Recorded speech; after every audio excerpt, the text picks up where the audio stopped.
You're now watching the Good, Bad, and Ugly podcast, featuring Kevin Bunk, John Downs, and Reese Jantz. All right, GBU episode 6, where we dive into the good, bad, and ugly of Week 13 in the NFL.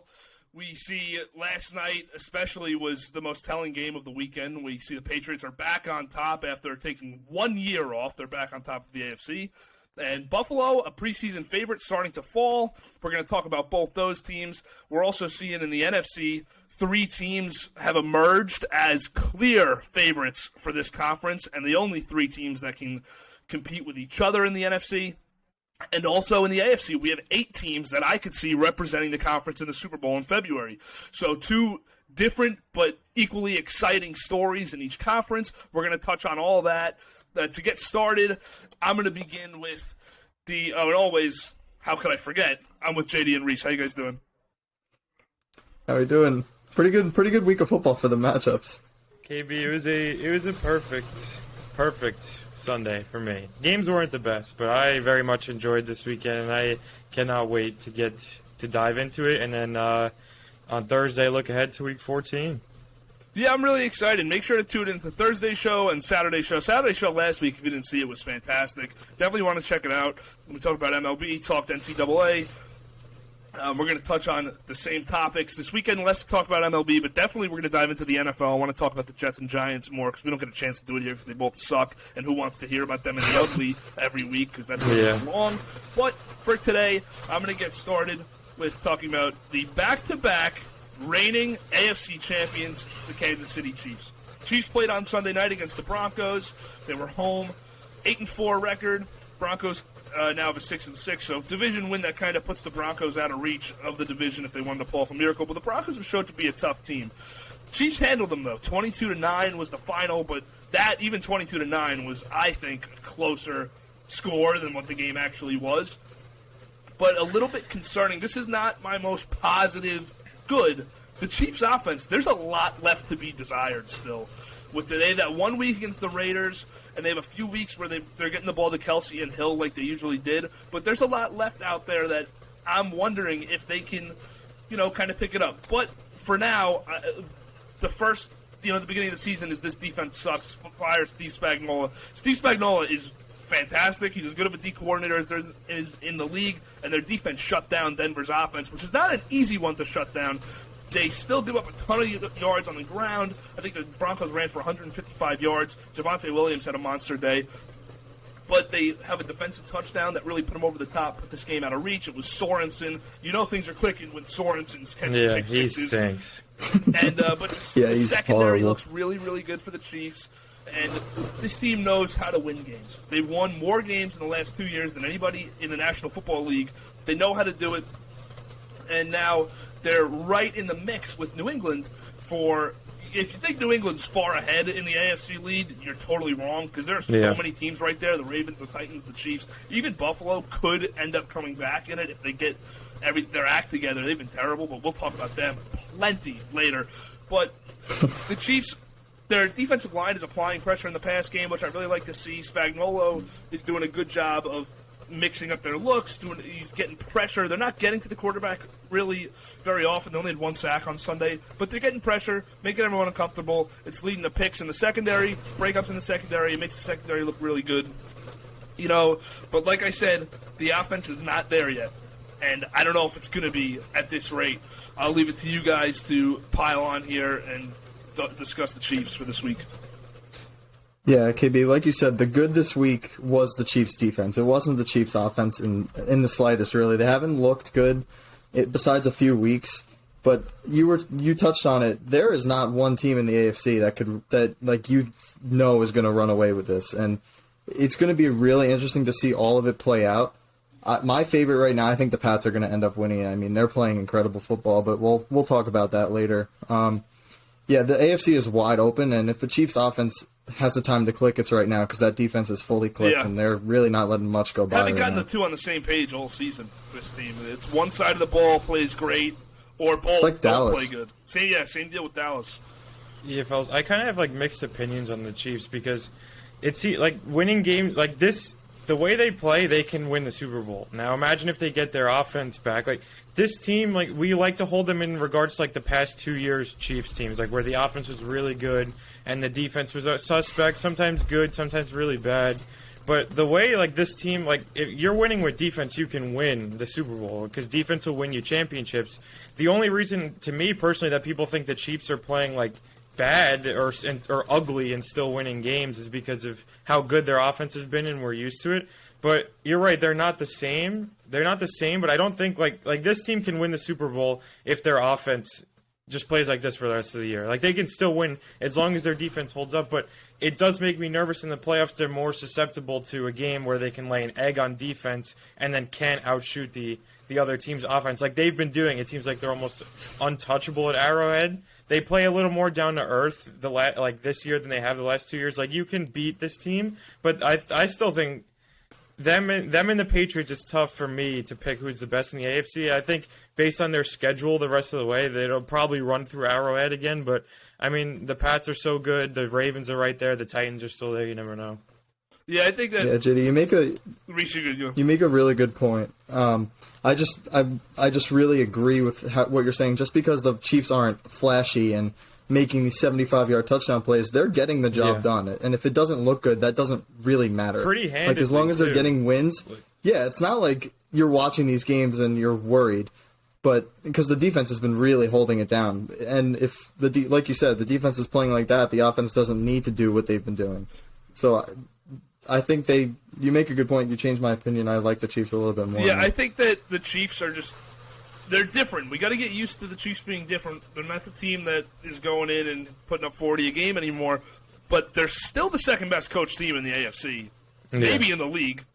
Yeah. They didn't lose any of their coaches last season. The enemy stayed. Spagnuolo's still there.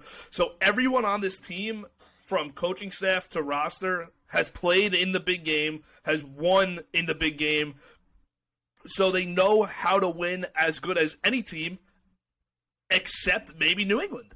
Because everyone on New England's won also, except for Mac Jones, but we saw last night, Mac Jones might only have to complete 2 passes for 20 yards to win a football game.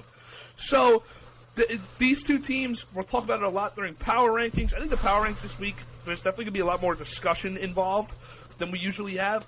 And after hours, too, I'm excited because we don't have the big MLB free agency to do, so we'll definitely talk a lot about this, too, these teams.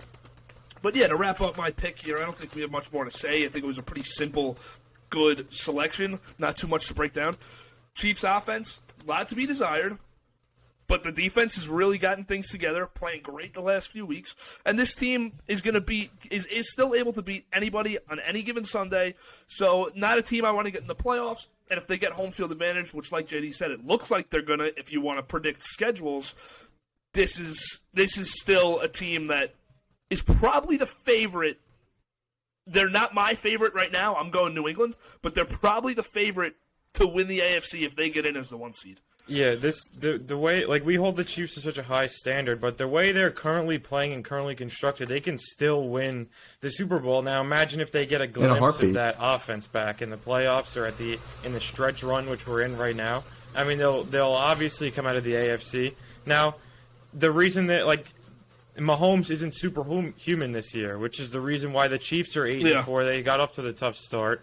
But we know what he can do, and he can still beat every team in the AFC, but it just makes it a little more interesting this year that the Chiefs aren't just going to walk over everybody.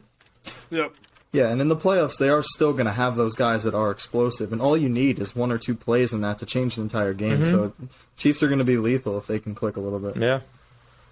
We all good with the Chiefs? Yeah, JD, take it over to your NFC surprise emergence. Yeah. All right, so my good this week, I've got the Washington football team. Now, it wasn't the prettiest game by any means, and it was an ugly win. But that's not why, like, who cares? That's not why they're in my good this week. They're in my good because they keep getting the job done.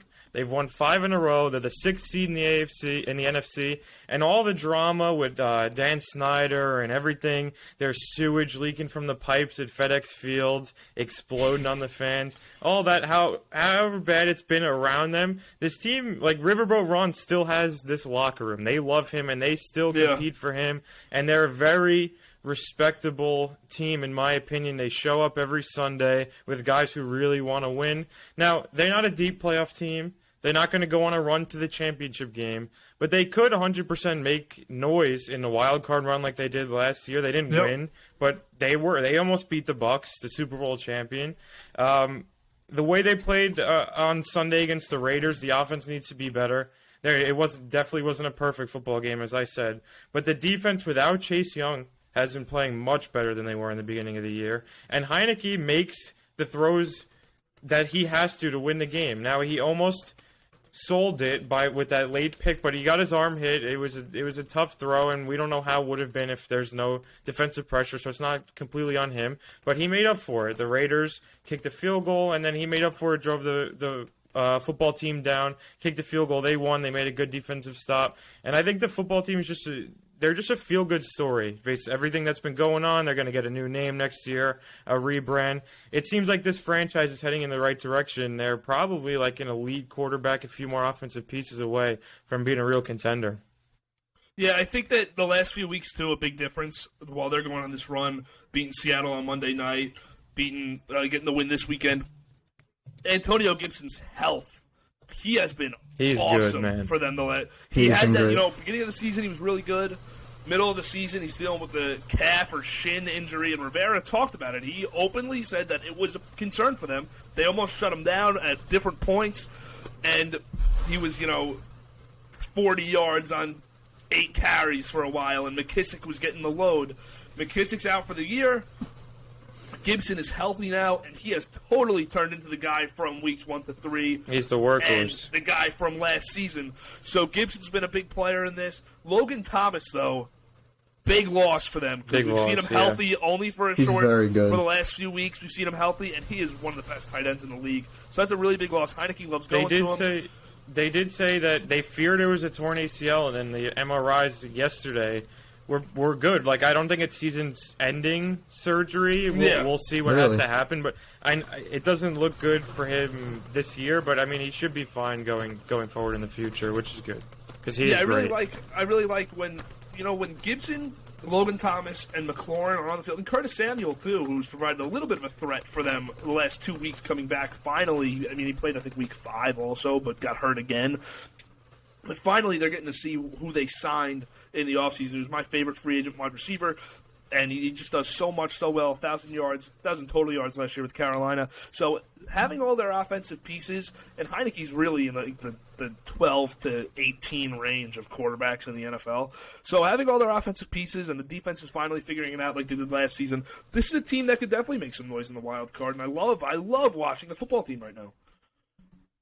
Yeah, this is quite a good Washington football team, and they're sneaky because they don't blow anyone out. They keep it close with most of the teams they play. But someone I've been really impressed with is Heineke. I feel like every week, no matter what, you see him performing in the clutch. He seems comfortable when he needs to get the job done, and he's been getting the job done for a few weeks straight now. And I'm excited to see what the football team can do in the playoffs. I mean, it's football, so anything can happen once they get in. But I'd really like to see Heineke, Gibson, McLaurin, not Logan Thomas anymore. McLaurin, yeah, they have some shining stars. Yeah, he's awesome. So good. They have some shining stars on that team. Class at it. Him, Metcalf, and I forget who the AJ Brown was in it. AJ Brown. I think he's the best, and he's a great building cornerstone on that offense. Whiteside.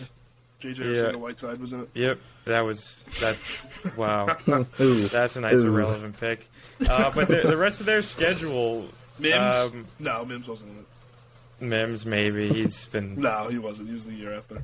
Either way, I'm getting... that was the COVID can't even talk about that guy. But the football team they play just the NFC East, so they're not traveling far the rest of the way.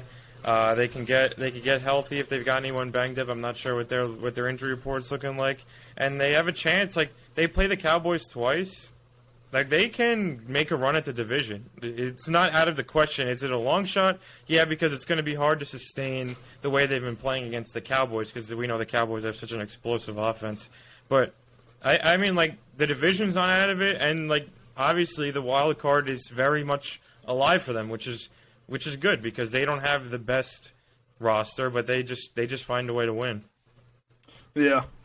Any additional comments on the football team here? Nope. as we move Nope. to my favorite team in the AFC. Reese, what do you got for me? All right, so this isn't it's not a flashy big win, but the Colts came out and got the job done against the Texans. They beat them. They ended up beating them by 31, shut them out.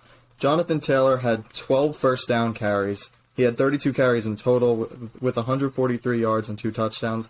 The Colts statistically almost played flawless. They really just dominated the Texans in every way. They were running the ball down their throat. A little bit of a slow start, but they ended up pulling away like a good team should do. And there's been a lot of these teams that we've been watching in the AFC that look good, and then they lose to a team that is not up to their caliber. And the Colts aren't doing that right now. They're 7-0 on the season when Taylor runs for over 100 yards, and if they keep getting the job done, they're another threat in the AFC that can go all the way. So I'd really like to see the Colts keep going. The Colts have my personal recipe for success in the NFL, because look at teams in the NFL, I'll list a few right now, that dominate the line of scrimmage. Indianapolis, New England, Green Bay, Arizona, with the addition of Rodney Hudson, has dominated the line of scrimmage this year. Tampa Bay. You win games on the offensive line. And also on the defensive Carson Wentz line. didn't. And Wentz is so well protected, and they've such a good running game behind that line, he doesn't have to do much. So when I hear people say I'm concerned about Carson Wentz for the Colts, he's actually in a much better situation and a much better quarterback than most of the teams he's going to face in the AFC has, because there's a guy like Herbert and Burrow, but which we'll talk about both of them later, they don't have the offensive line in front of them that Wentz has. They don't have the running game that Wentz has. So Wentz has to do very little. Same thing with Mac Jones. And they're my two best teams in the AFC right now. I think if the season ends today, those are the two I'm picking to go to the Super Bowl with the best odds because of those offensive lines. And this Colts offensive line is such a pleasure to watch every week. And Jonathan Taylor's an absolute freak of nature. 18 touchdowns this year. Are you kidding me? It's insane. Yeah. I just wanted to add this before you go, JD. Quentin Nelson and Mark Lewinsky both stayed perfect in pass protections. 24 pass blocking snaps. Both of their guards combined did not let up one pressure, which is absurd. And they just have guys on the defense, too, that are getting the job done. Al-Quadin Muhammad registered 3 pressures, 2 sacks, and there was another guy, Kimoko Toure. I thought it was a Q. They joined him with 2 sacks, so they had 5 sacks combined on the day, and they're getting the job done everywhere. Kwity Paye was a great draft pick. He's been awesome, and DeForest Buckner, that trade was fantastic. That trade's always one of Ballard's best, and Chris Ballard's an awesome GM.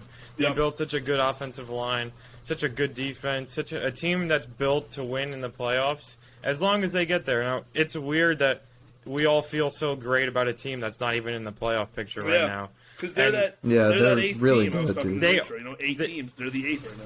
They really are one of the 3 best teams in the AFC, in my opinion, and they're not even sitting in a wild card spot, which is shocking. But they went through the gauntlet of their first 14 or 13 games because they have the last bye, week 14, latest bye ever in NFL history. If the Pats have it too, I think 2 other teams might have it.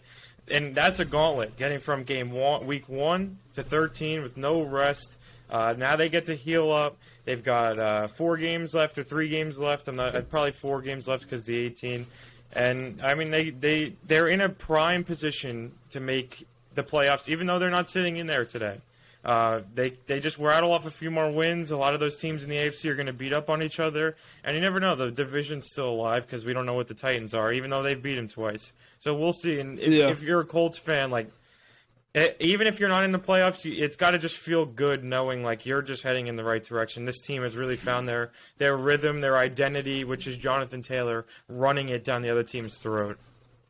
Yeah, and if this team could stop getting off the slow starts year after year, they'd have they got to stop getting off these slow starts, because I hate to play the what if game, but they could be a 9-10 win team. They could be the best team in the league right now. They could be, because how tough they've played every year. It's got to be a Frank Reich thing. I mean, they got a new quarterback in every single year, so they're learning the system. I don't know what it is, but the Colts got to get off the better starts. But man, they are so good. It would suck if they weren't in the playoffs. I'd be so upset if they ended up being that team. Yeah, no, they're going to make it. They're I have definitely to going to see. make it. I have to see them in I over really like the think they Bengals will. or the Chargers because those two teams. We're not even going to talk about them today, or we may talk about them today. Yeah, I'm not sure what you're I going don't to like pick. Yeah, them. I've got the Bengals, so we'll talk about both. We'll talk about both. Those two teams are just a mystery. I don't want them in the playoffs because Yeah. they can just be capable of putting up the biggest dud. The Colts, I know, aren't going to do that. Yeah. All right. So unless you have any more comments regarding the Colts or any of the goods, I'm going to move on to my bad. You both good? Okay. So we got a disgusting and drawn out AFC North game at 4:25 on Sunday. Ravens at Pittsburgh, and my God, was it such a bad game, but worth the last 15 seconds of it.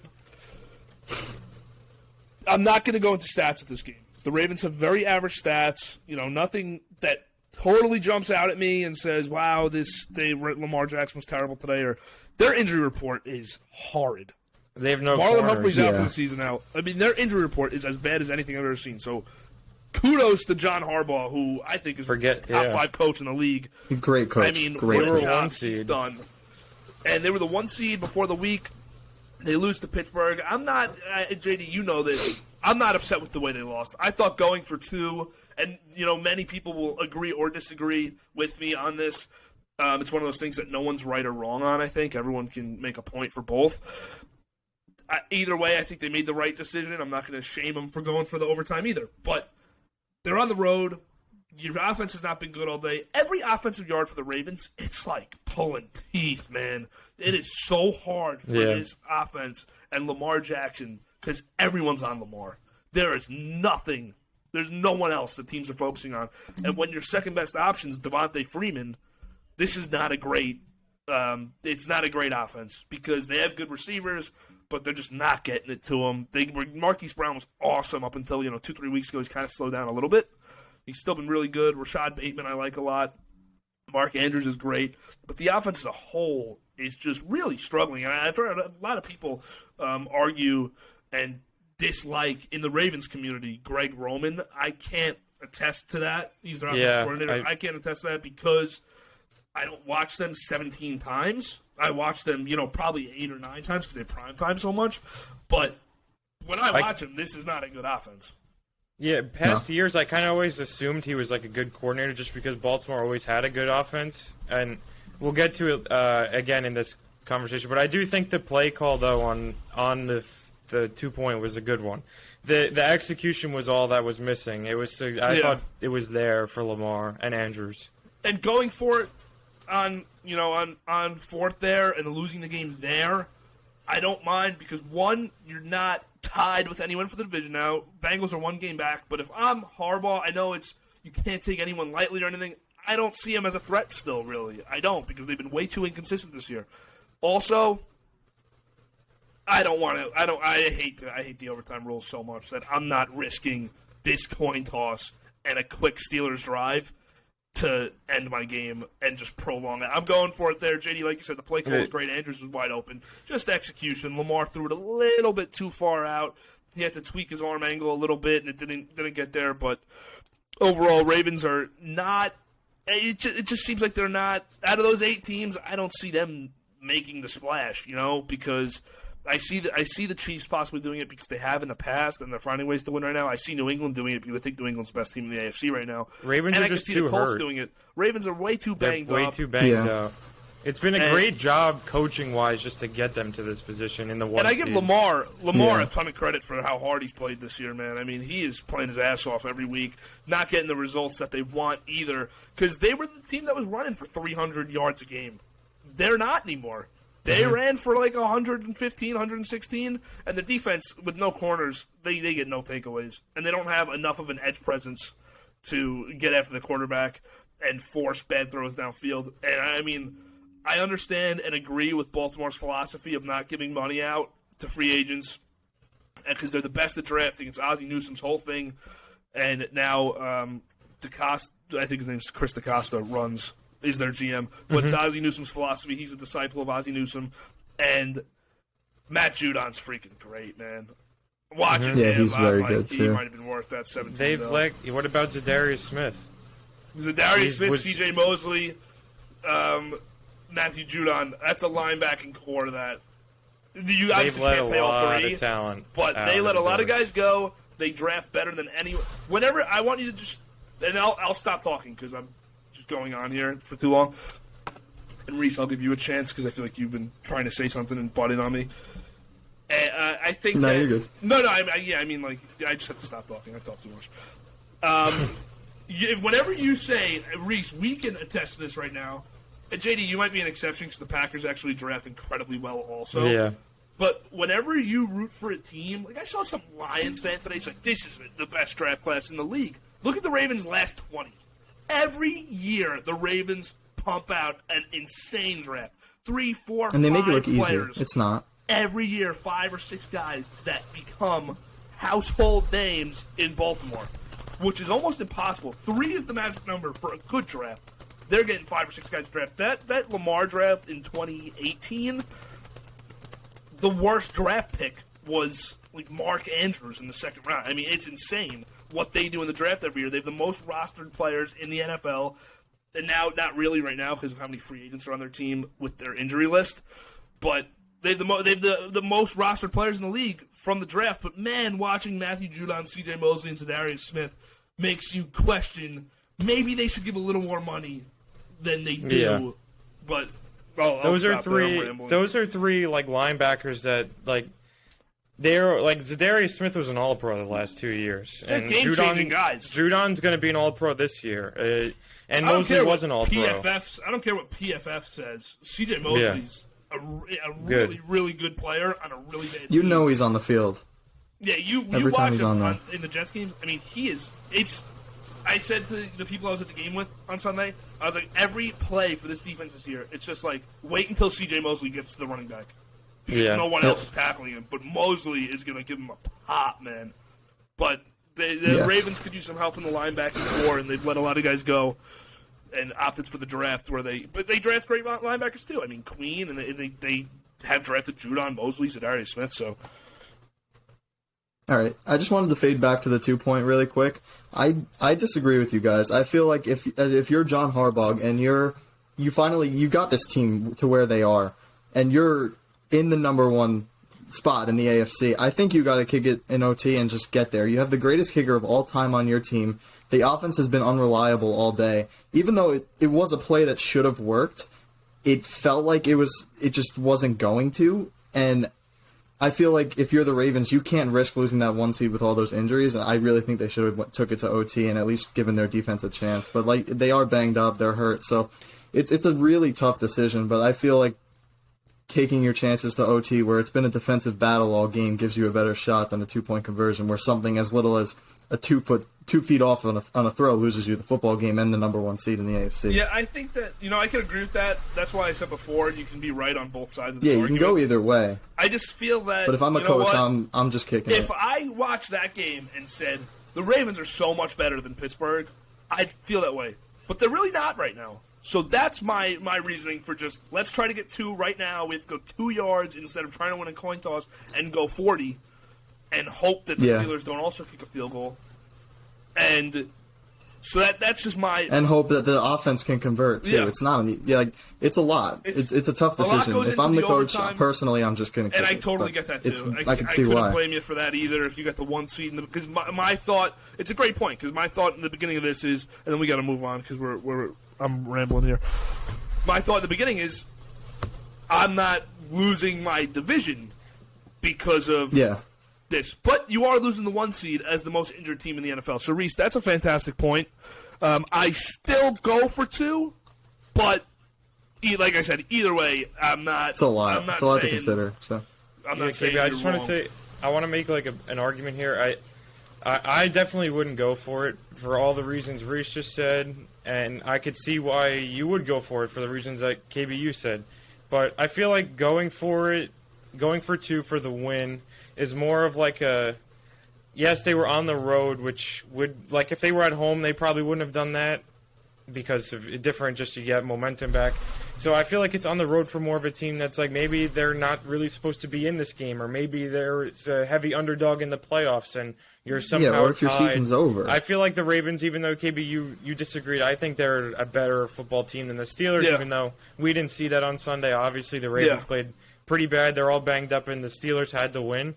I just think I would have trusted my team to win it in OT, but you never know with the coin toss. You could lose a 50-50 chance, and then one play the game could be over because you don't get a chance to touch it. So either way, I think. Last point I want to make is I don't know the weather conditions at Heinz Field on Sunday. It's notoriously the hardest place to kick in the NFL because they're right on the water. So it's always windy. Like I said, you have but Tucker. You have though. Tucker, so I'm assuming that He'll wasn't make a it. thought in Harbaugh's mind. But it's always something because definitely not. Tucker's not hitting a kick in Buffalo yesterday. So if the winds are really ripping like they were, then I could understand you just sending no one out there to kick. But we'll move on to JD's got Buffalo. So good segue into that. And yeah, before I get into the bad about this game, I just want to say I loved this. It was awesome. This was a true football game. Oh, this is great. In the 50 mile per hour gusts, the 30 mile an hour winds. It was just like a backyard football game. You just play tackle with your friends. It was awesome. But that excluded the Bills were bad and the Patriots were good. So this one could have gone either way. I was going to do Patriots good, but I feel like the Bills were more bad because they did have chances to win this game. Like you heard McDermott like whining and talking after the game about how we shouldn't give credit to Belichick, and I definitely disagree. I think Belichick drew up a great game plan, which may not look too awesome. Yeah, might not look too like flashy, obviously, but Belichick doesn't give. And McDermott, you lost the game. Just own up to it, dude. You made mistakes. Also, Micah Hyde and Jordan Poyer stunk it up all season. That's embarrassing. Micah Hyde and Jordan Poyer post game. You got asked if you got embarrassed in the game. You embarrassed yourself on the podium on Sunday or on Monday. Yeah, night. they were bad. The defense couldn't stop a nosebleed against the run because every play they knew what was coming. It was going to be a pitch, an end around, or a handoff right up the middle. It was straight out of a Madden game. The Patriots were just running it down their throat, and they couldn't stop it. And on the contrary, the Bills had a terrible offensive game plan. They dropped Josh Allen back in the 50-mile-per-hour gusting winds 30 times because they don't have a run game. They don't trust anyone to run the ball except Josh Allen, which is a recipe to lose in January in the playoffs, and a recipe for this team maybe to not even make it at this rate because they still have to play New England in 2 weeks. So like, they are not out of the woods yet. They still got to make the playoffs. McDermott needs to go back to the coach that everyone thought he was, rallying these guys, getting them to their first title win in how many years last year. I wasn't without fans, but they were a great football team, and they look nothing close to that this year. They look lost. They don't look like the same team. The offense is struggling mightily. The defense is playing good, but they couldn't stop the run yesterday. So I think I don't know. These two teams seem to be heading in opposite directions, at least for the trajectory of this year. I still think the Bills have a great future. They have a franchise QB, a cornerstone wide receiver. They just need a running back. They're too reliant on Josh Allen, especially in this game. They shouldn't have been. Yeah. Man, do I hate Brian Daboll. My God, I talked about it a few weeks ago, if you guys remember, how I think Daboll was just really terrible this year. Against the Jags. After almost getting about 10 head coaching jobs. Yeah, after the Jags. They're almost getting about 10 head coaching jobs this offseason. Everyone interviewed him. I hate watching Brian Daboll's offense. I thought he would have been a serviceable head coach, honestly, and with I thought so too. He was the type of guy that I said, you know what, if the Jets, after missing out on the number one pick in Trevor Lawrence, I didn't think we could get a coach of Salah's, caliber here as far as, what you know about him before he's hired. Not saying now he's the best coach in the league. He sucks. But I actually like him, but we'll talk about that on Saturday. But I thought Daboll was a good head coaching pick, great offensive coordinator. My God, he stinks. Dude, you were never taking the reins. This is an terribly called game, and I think you got three capable running backs: Singletary, Moss, Breida. I don't think Moss played last night. I don't think he might have. I think they're all. I didn't see him at all, and it's ridiculous I didn't see him at all because I think he's the best runner out of the three. But I actually want to look at that. Reese, you can go. Yeah, so I'm more focused on the Pats and how they're just proving every week that they're going to beat you in a different way. Mac Jones can sling it. Damian Harris can run the ball. Stevenson got 25 carries. They just have these guys that are going to go out there and they're going to get the job done. It's just the most Bill Belichick team I've ever seen in my life, and I'm ready for them to just run the train on the Jets for the next 20 years already. But let's see. I'd like to see where we go. It just seems like in the Mac future. Jones was built from a young age, like he was just groomed to be the Patriots quarterback. Yeah, Like, it was Moss just. did Oh yeah, it's a match made in heaven. It Yeah. just seemed like it was always meant to be. From like the moment Everyone he knew it was was born, it was like, happening. this kid's the Patriots quarterback. We're gonna Yeah. groom him to be that. Dude, he is not great, Mac Jones, but man, is he just what they. He's good. Man, is he I just just what they He's love- accurate. I He's just accurate. love That's what he all they said after needed. the game. He was like, they asked him like, "Did you care?" He's like, I don't give a shit as long as we win the game. Yeah. Like he never and get cared. the At job done, Alabama, walk all he away with did the was win. and you never heard from him like talking about how I should have won the Heisman or how I should be more like he was the 5th quarterback taken in this draft. Like he just goes to work. He doesn't care. It wasn't He like a just wants Josh to win. Rosen thing, like, oh, I can't believe I was the 5th. Yeah, pick. no. He just, Yeah, I you can't know wait what, to this make team all these drafted teams me. pay. Yeah. But great offensive game plan from New England, as always. Beautiful old school, loading up the full. Great display of football. 11 I loved tight it. ends on What the you need to see. field. I love it, man. Damian Harris breaks one on 3rd and 5 for 70 yards. That's Yeah, just, I just the love it. Bills' run defense. I don't. As of Stinks. now, I don't want to see the Bills in the Bones. playoffs. One, I hate them, so I'm No, biased. they are not because fun of to the division. watch. They're not in my power Yeah, rankings I hate this them. week. They don't deserve Me to be in neither. my power rankings this week. Their linebackers are average. They have 2 great safeties. Poyer and Hyde, although they embarrassed themselves in the postgame, they have 2 great safeties. They have a really great secondary. They have a great defensive coordinator in McDermott. And Leslie Frazier's great too, but I don't think he's doing much there. And the offense is disgusting, and the defensive line is disgusting. This defensive line, you have 5 pass rushers on it that can't stop the run. Ed Oliver can't stop the run. He's a great pass rushing D tackle. He can't stop the run. Harrison Phillips, that big white dude, is plugging the whole middle. He doesn't make a tackle yesterday. Gregory Rousseau, the guy doesn't even know how to approach an offensive tackle, and he's a first-round pick. Coach him up, dude. That was his problem. He was one of those guys that seemed like at Miami, like he just strapped on a helmet and was more talented than everyone else and found himself as a first-round pick. Coach this kid up, man. He cannot stop the run. No one can stop the run. It drives me crazy. It's 3rd and 7. You know they're running the ball. They're getting a first down. Yeah. What are we doing? And then Yeah, it's McDermott, bad. I'm sorry. You did get out coached on one. There's one play that I'm going to go to. You kicked on that end of the field, on the windy end of the field. You kicked it. You idiot. Yeah. Everyone in the world Idiot. knew. It's a chip shot. Yeah, what are we It's a doing? chip shot in the dome, but it's a hurricane. Yeah. Come on, dude. Everyone in the world knew that Bass was not making that kick. Yeah, no. There was Come zero Belichick's on. out there. content. What are we Belichick's out there doing? going for 2 on that end of the field, going for it on 4th They're and just 6 on running that end it. of the field. He's 4 running up downs. the gut. They're just- He's running up the gut on 4th down every play. 4 instead of downs. Kicking a 30-yard field goal. Why do you think, McDermott? You 4 idiot. tries up the gut. 4 tries. for Kick it. Take a getting first knee. down. Take a knee. You're better off taking a knee instead of a field goal on 4th down. My God. All right.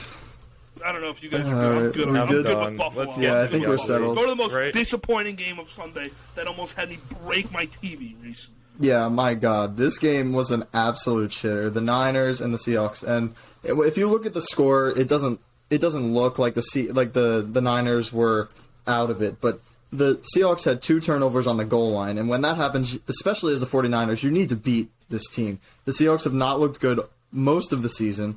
They did look good in those gray pants, though. I'm not gonna lie. Those gray pants and the blue yeah. unis made them look. They made them look good. But Jimmy G threw 2 picks. The Niners had 3 turnovers. It was just a complete underperformance by this team. You have to beat Seattle, right? And even though it's in Seattle, it's a tough game. We knew it was going to be a tough game. The offense couldn't get the job done. Elijah Mitchell's been an absolute stud for these guys, though. He was a great pickup, or a great draft pick, but the Niners just. I had them in my top 10, and now I don't even know if they're going to make the playoffs. So it's a really interesting game and a really disappointing loss for the Niners because they might be done now. Yeah. This is one I think the Niners just have to have, but Yeah, they it's put them just away. is Yeah. a continuing just showing about how like not just us, like the world we live in, we know nothing about the NFL because the nothing. last 2 weeks we're going on about how all the Niners have found their footing. They might be back. It looks like Shanahan's kind of got a good rhythm going here. They've got a good thing going on. And we were the complete opposite about the Seahawks. The Seahawks are dead. Pete Carroll's gone. Russell Wilson's gone. This franchise is heading into misery. And then this week, it's just in the typical world of the NFL. The Seahawks just play a good game, and the Niners don't. And it was closer, I think, than the score. Like, there was a lot of back and forth, a lot of turnovers. The safety changed it, and then right after the safety, the Seahawks drove right down the field and took the lead. So a lot of swings in this game, but it was unfortunate for the Niners that they did lose. But they're still in the playoffs, and you're going to win, get in the NFC winning 8-9 games. That's just how it is. So yeah, I was devastated at this game. This broke my heart because I sit at MetLife the whole day in a 40-degree toaster. The place is still boiling. I watched the Jets give up points on 7 out of 9 drives to Gardner Minshew's Eagles. Gardner Minshew. And then I walk out of MetLife and I say, you know what? We'll get a good draft pick still because the 49ers are going to beat the Seahawks today. Yep. They're up like 24-14. Kittle's having a career day. And then my phone dies, and I get home, I turn on the game, and the Niners have the ball inside the 10, down 7 with a minute left. Yeah, and they didn't score. And then also, do the Seahawks not learn at the goal line? Like, they never learn anything at the goal line? They're handing it to Adrian Peterson, dude. Adrian Peterson has 2 touchdowns for 2 different teams, but, dude, he had like 8 carries for 7 yards and a touchdown, and I mean, it's just like, what is he still doing on the football field? Like, I love him, great player, but it's been great. He was incredible. I mean, what are you doing going to play for the Seahawks? The Seahawks are like, oh, we're signing Adrian Peterson to our practice squad. This is a win now move. Dude. This is a win now move. Yeah, okay. Yeah, okay. All right. Idiots. You guys both suck. Both these teams suck. The sad part is, if the Seahawks don't want to run, they could make the playoffs. They could make. They can, and you know what? Their next I don't even want to consider their that. next 3 is Houston, Chicago, Detroit. Oh, so you want to talk about a team going? What are we doing? They might have the Rams, and they have one of their division teams in those 4 games, I think, in the next 4. But they play Houston, Chicago, Detroit. That's great. That's 3 wins, so that gets them to 7.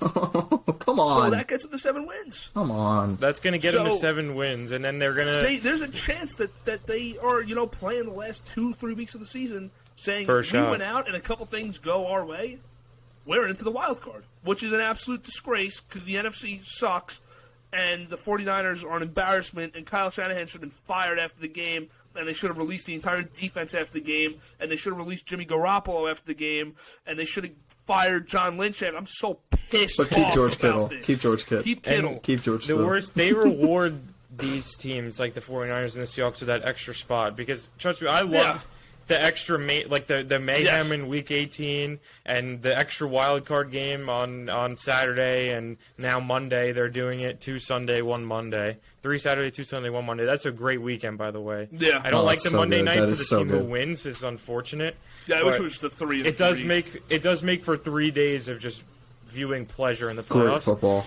Yeah. I do and they miss put them on Nickelodeon now, too. So some slime. You'll get the Nickelodeon game, the 2 versus 7 probably.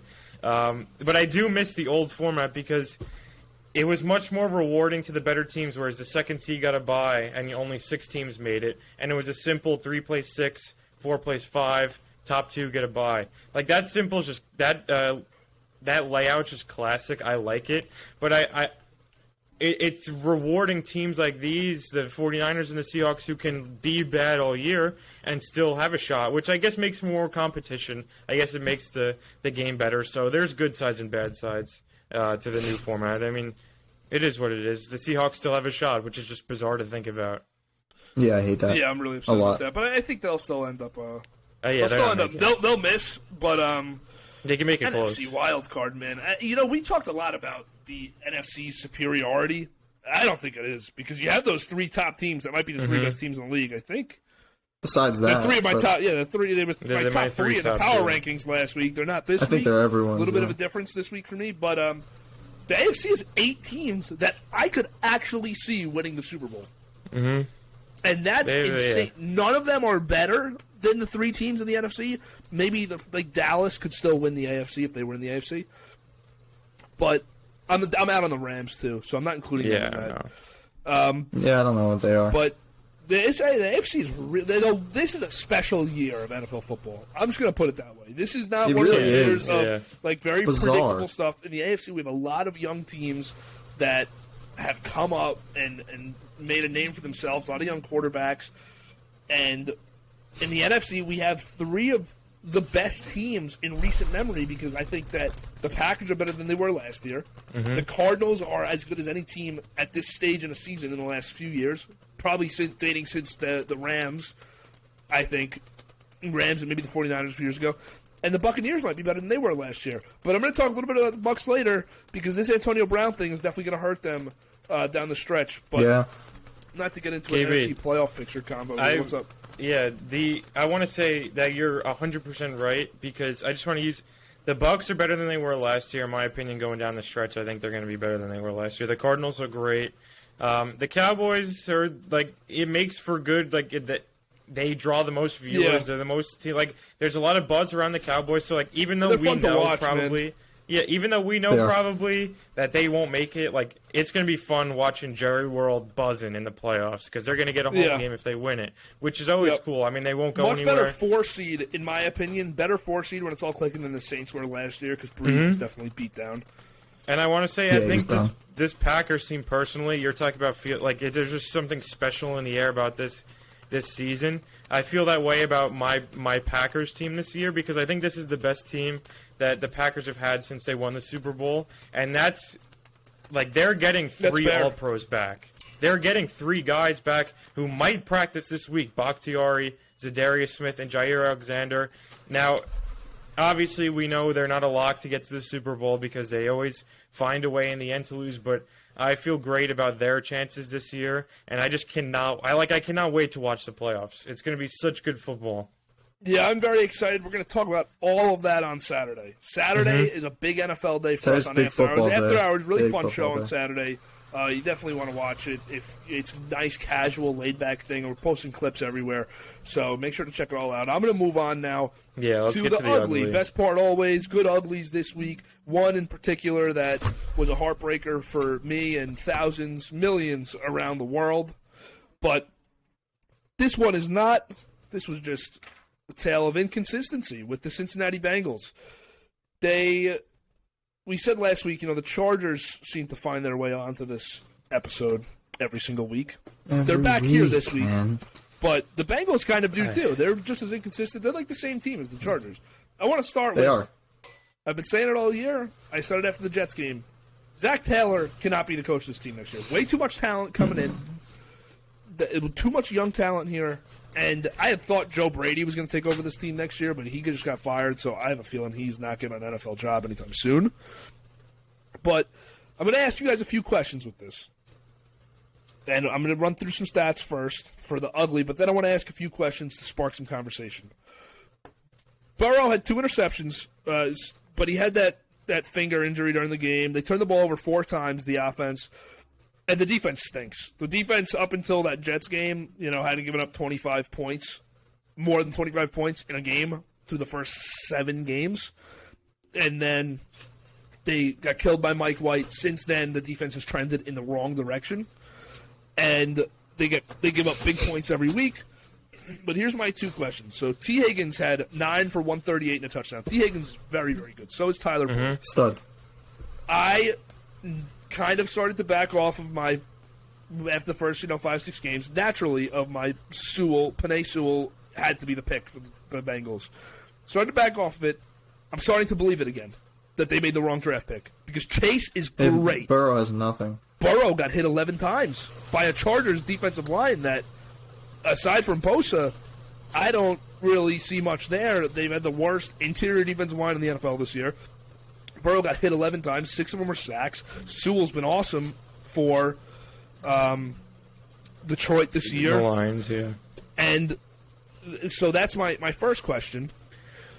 And we'll start with that one for you guys. I definitely think Sewell is the move. I don't know how. I don't know. Jamar Chase has been good, but why? They have guys that can make plays.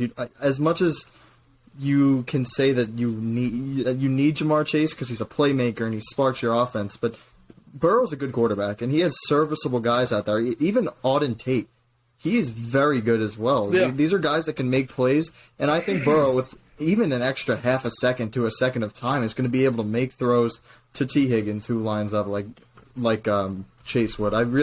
I think so in the long run, and even now, is just the better move and smarter move to keep your franchise quarterback safe. Yeah, this one's tough, but I'd lean really Sewell. hard. I'd lean Sewell just because you want to protect this guy, and Burrow's taking a beating, and you do have other receivers. But these two guys are going to connect for they're going to do great things for many years in Cincinnati if all goes as planned.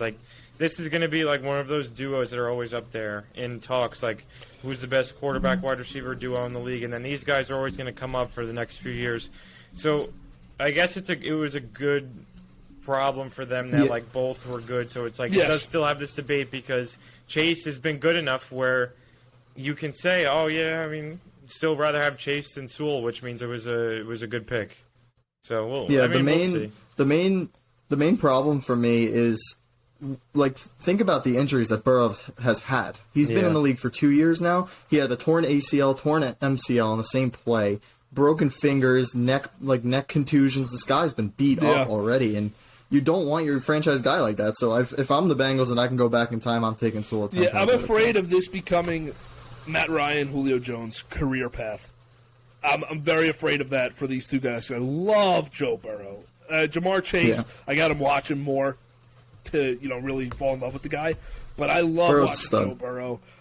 And you're getting hit 11 times in a game for a guy that was out for the whole season last year with a torn ACL, and he's in his second year. This is not a 34-year-old having to adjust to a terrible offensive line. This is a 24-year-old in his second year, and he's as good as any quarterback in his conference if he has the right offensive line. But they have so many pieces around. I'm playing Monday quarterback here, but I thought that offensive line was always the right pick for them. And we see the benefits of it for the Chargers, who didn't pick us high but took Slater, and he's been really good for them. And it's improved their offense tremendously from last year and their protection, although their line isn't great this year still. So that was my first question. My second question is, say the Bengals finish 6-7 seed, play New England, get blown out in New England. Do you fire Zach Taylor at the end of the year? No. I'd say no. I don't think he's the long-term guy that's going to help them get over the top. But he did they're still if they're a playoff team. If they're a playoff team this year, they won't fire him. Especially maybe you should, but the Bengals won't. They're a cheap organization. They have him on another year of his Marvin deal. Lewis was only there for 15 years, so they're just going to milk this thing as long as they can until they either have to re-up him or hire somebody else for cheap who they don't have to pay. So I think. Are we going to touch on the Chargers? Because personally, I'm just going to get out of the way. I don't even want to talk about the Chargers. I don't want to say a word. I'm so done with that. You can watch You're so every episode inconsistent. we made if you want to hear us talk about the Chargers. Brandon Staley. Fuck you. Moving on. Fuck you. I'm so tired of this team. I'm so tired of this team. Drew, if you're watching this, our Chargers friends. I've had enough. Fuck you. Yeah. See ya. DBT Mets See ya, the Chargers. I'm done. Coming I'm soon, done. the DBT Mets minute. No more. We'll move Chargers, on here. no more. Move on to the most devastating loss of the weekend. JD, please enlighten me on how my 8-leg parlay was busted. Your 8-leg parlay was busted, KB, because Mike Zimmer is pretty incompetent. The defense on the end of that final play, the Minnesota Vikings, my ugly this week, was very ugly because they're playing back on the goal line. Play the goal line. They're playing behind the goal line like they're trying to guard something behind them. There's nowhere else to go, Minnesota. There's the end zone. It's 10 yards. Why are you playing 5 yards deep in the end zone like you're trying to protect the deep shot? They literally, it was the easiest, for Goff, it was the easiest pitch and catch on a 15-yard touchdown that you had to have to win the game. I mean, that alone landed them in the ugly. Their first half was terrible. They went down 20-6. But for some reason, it was still hard for me to see them losing this game. So, me and Reese Sunday, we placed a little live odds, money line, Vikings down. They were down 20-6. It was plus 210. And when it was 27-23, like they came all the way back. They were down Thielen from the first. I wasn't even game. looking at the TV. It was like, oh, I counted the it out. Vikings are gonna win. What a good bet for us. Like it was the easiest thing ever. The Lions weren't ever winning this game, and somehow Mike Zimmer let Goff throw a 13-pass drive, marching down the field with no time expiring as they scored the game-winning touchdown. Now I said on Thursday. Like, KB, you even reminded me, I forgot I said this, that this game was going to be close when we were picking it. We all picked the Vikings in our pick'em because, I wanted to pick, I was like, maybe I'll just throw the Lions in for shits and giggles, but I never really thought that they were, like, a true threat to win the game. But the Vikings played as bad a first half ever, put them in a hole, they came all the way back, and Zimmer blows the fucking game with that defense at the end. The relationship seems to be going stale. I don't know how well the Vikings have a shot at making the playoffs because, like you said, the NFC playoff picture is just like up for grabs. So they're 5-7. They're not even dead, which is the thing. Like a loss like this should just kill you for the rest of the year. But knowing us, they were in our ugly this week. Watch them just come out next week and light up whoever they play, and they're in the good. Yeah. This is a guy. I'm sorry. After guy that, dump at the end of the year too. Yeah, he has to go. After that, you don't even deserve a playoff spot. You are running prevent defense on the goal. You need to be on the goal line. It was a curl route.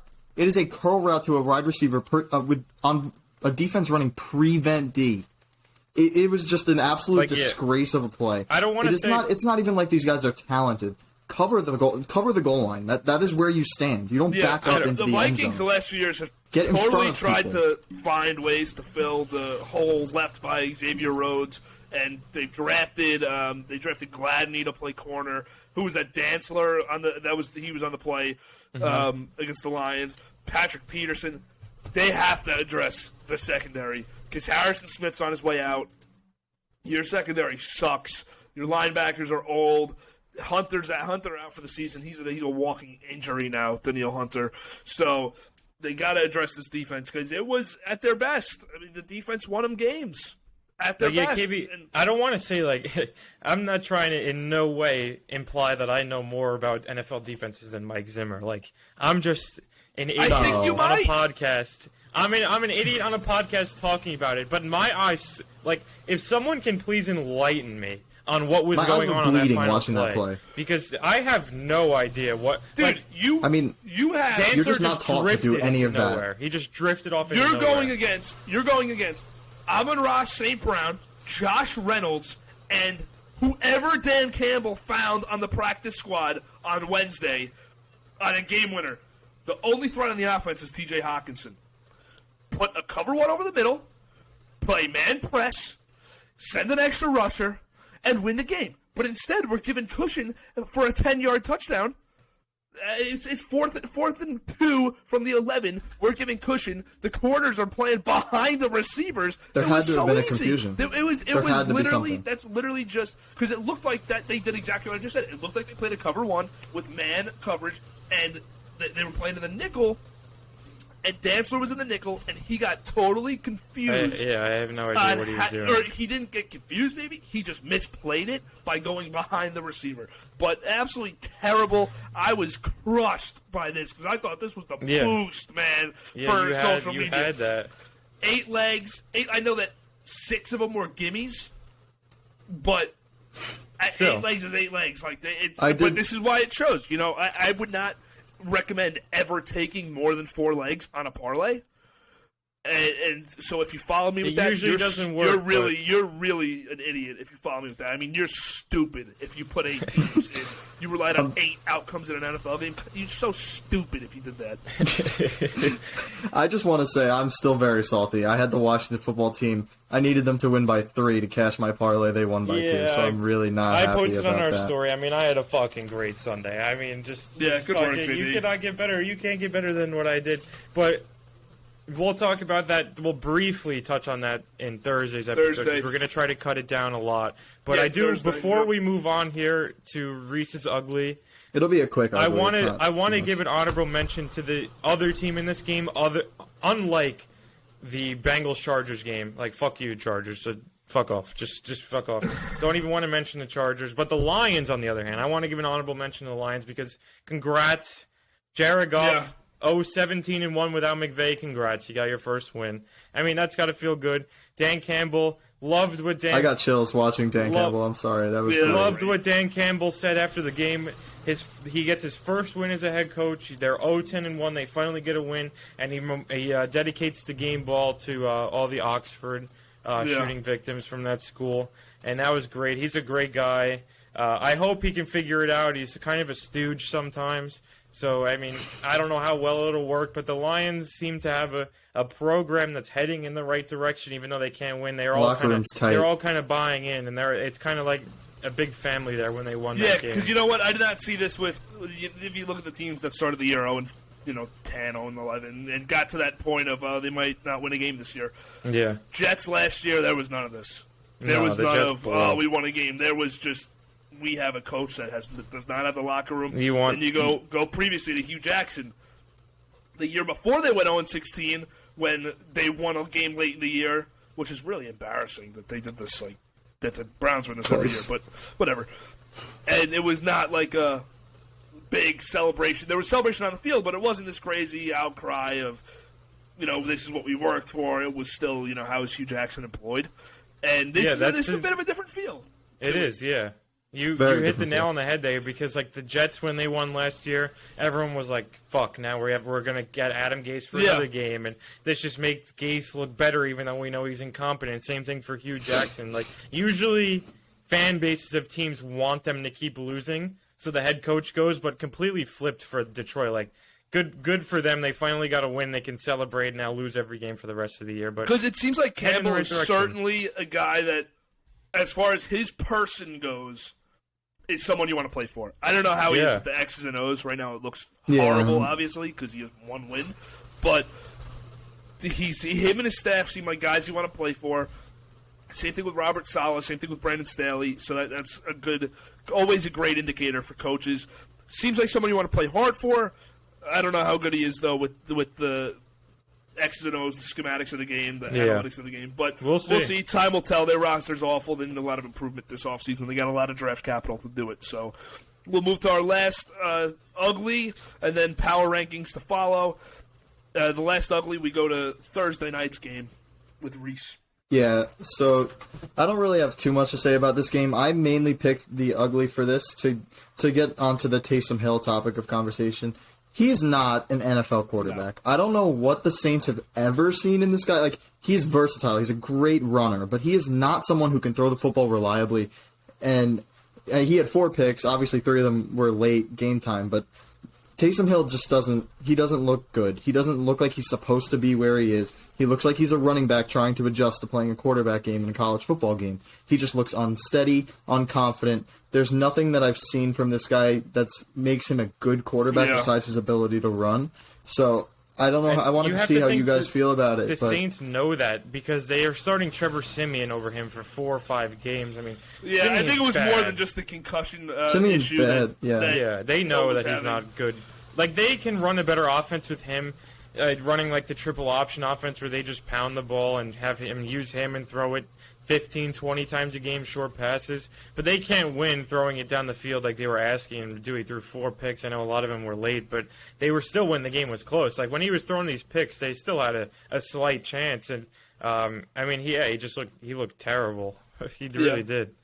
Yeah, the Saints are done. And their defense is incredible, too. Yeah, they got a good defense once again. They always have a really tough defense, good in every position group on defense. But the Kamara injury and the Winston injury, they'd be in that 6th seed in the NFC, no doubt in my mind. And they still can. They still can. They play the Jets next week. They play the Jets next week. I mean, well, the Jets are winning. Yeah, the Jets are winning, fellas, this week.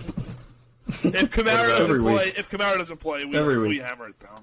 I don't know. Minshew Mania was kind of slinging it around my life. Minshew's better than Taysom Hill. All right, let's move on to power rankings. Power ranks. What we got? I'm very excited for these ones. I think we should have. We're starting to really figure things my top out now. 5's the same. My 6 through 10 were kind of just I don't like it. They're not the correct. These are just my power rankings. They're not the correct ones. So. Yeah, my top 5 have the same teams in a slightly different order, but I'll get us started. Number 10, Colts. No change for me. I think that the Colts won 31-0 against a team that's not impressive, so they don't get a bump up.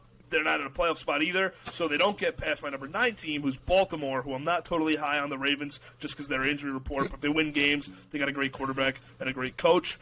Titans are my 8. They are slowly really starting to lose points with me in this AFC race. I think they're the second-best team in the division, and I think they might be the 8th team out of these 8 with their injury status right now.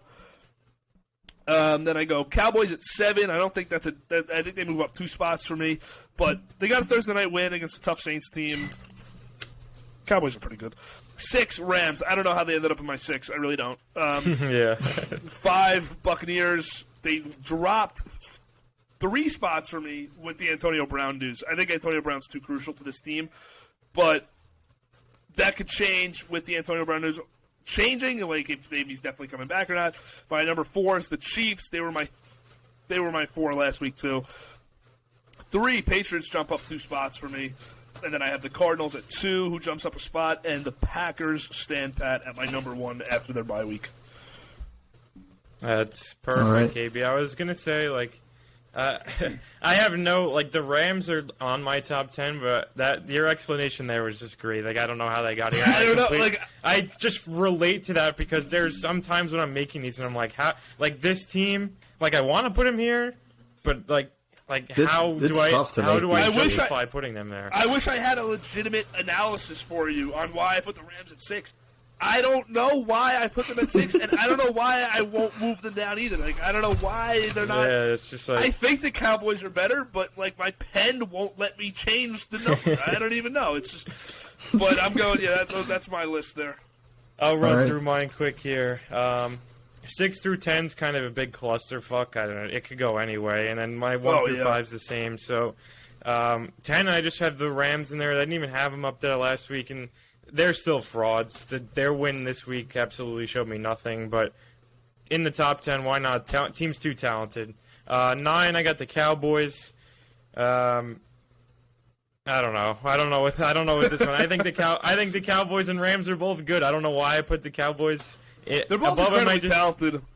I think the Cowboys are better, to be honest. I think the Cowboys are good, and then we're going to go through a string of the AFC teams here. Really like the core teams I really think can win it all. The Titans at 8, the Ravens at 7, and then the Colts at 6. I have the Colts very high at 6. Very fair. So those are 3 AFC teams I think that are good. And then I have my top 2 guys I think are the real contenders. At 5, I have the Chiefs. 4, I have the Patriots. And then my 3 NFC teams who have been the same pretty much all year. Bucks 3, Cards 2, Packers 1. So, yeah, I just want to say 2 comments, and I love your list. It's great. 2 comments, nothing negative against you, actually, just to reflect on 2 of our lists. The reason the Colts are not higher for me, because I did say earlier in the video they're my 3rd team in the AFC right now. They are my 3rd team in the AFC, not in the power rankings, because I do need to see them get into a playoff spot first before I feel comfortable. Mm-hmm. I'm giving the Ravens and Titans the pass because they have 8 wins. They're the division leaders. I'm giving them that, but I think in very short time, the Colts... Going into postseason, I think the Colts are a top 6 team for me on this list. Agree. Yeah, JD, we have quite similar lists, but a little bit different. But I was shocked to hear some of the ones that we both had the same. But I want to honorably mention the football team because I was right there at number 10 with them this week. I want to also put. I'd love to drop the Rams out of mine. I don't know what. I can't do it yet. I'd love to drop out of mine and put the other SoFi team in. But I can't do it with that. I cannot put this. So they do an honorable mention would be the Chargers. But come on. All right, so at number 10, I'm gonna have the Titans. I haven't been impressed with them lately. At 9, I'm gonna have the Ravens. 8, I'm gonna have the Cowboys. 7, I'm gonna have the Rams. Like you guys said, they're just too talented. I think at 7 is a relatively fair spot. You'd like to think that the Rams are going to put it together at some point from looking at their roster. It doesn't look like it, man. Top 5 coach in the league. You'd think that they're going to put it together. They're not winning the NFC, but they can put it together and play good. I still don't think they're better than the top 3 teams. Yeah. All right, at number 6, I have the Colts. Number 5, I have the Chiefs. Number 4, I have the Patriots. And my top 3 was the same as it was last week. Number 3, Bucks. Number 2, Cards. Number 1, Pack. Pack aren't going to move for me unless they lose. They're not the best losing this team in the week NFL either. right They now. play the Bears. Yeah, on that's Sunday not a Night concern. Football. I'll take Well, Rodgers the historically Packers to cover is really, too. plays poor against the He Bears. plays poor, yeah. I know, against Chicago. Yeah, the Bears He really own does. Raj. Yeah. So, a couple questions for you guys while we're doing this wrap up here. Super Bowl prediction: playoffs start today. What do you Pre-studio. Super Bowl. All right. Playoff start. So with I have two matchups that either four teams could be in. I like Pats Packers. I also like Chiefs Bucks. Those are my two. Those are like either of those one of those four teams. I could see Chiefs. I could see Packers Pats would be the sick. Chiefs and Bucks again Sick would be game. just as bad as the No, that would Pats be and Bucks. awful. Dude, that you would know be what the awful. thing is? But, Like, I'm but I looking at can't this- say that I don't see it. I'm too greedy to talk about this right now. That I Pats, don't want Bucks, to wait by the till way. Friday for after hours. But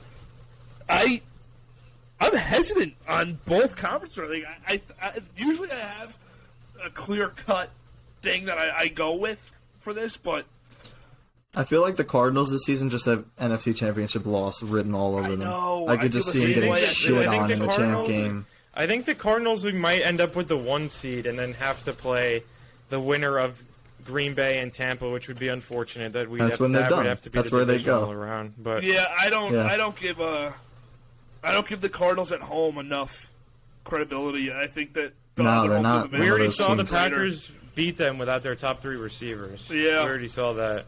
Yeah, let's be real. The Packers But would beat them. I'd have to say right now, and then we'll wait for JD's because I'm really anticipating yours. Yeah, I wonder who the champion's going to be. I'd have to go with right now. I'm not even gonna say it.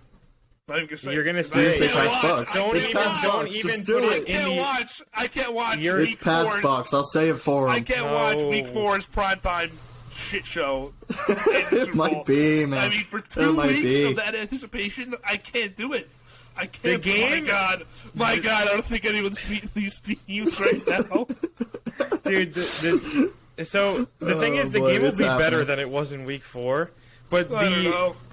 the pain and excruciating just advertisement all 2 weeks because No, that's it'll what be it would brutal. be for this game would be absolutely terrible to go through. It really would. I don't think I could do it. It would just be every day.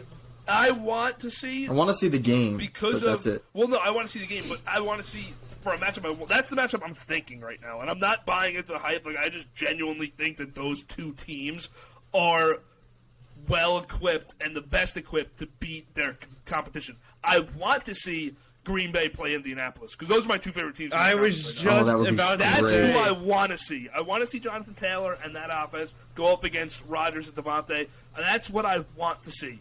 My main. I think the Packers all We'll day, go with though. my main prediction right now.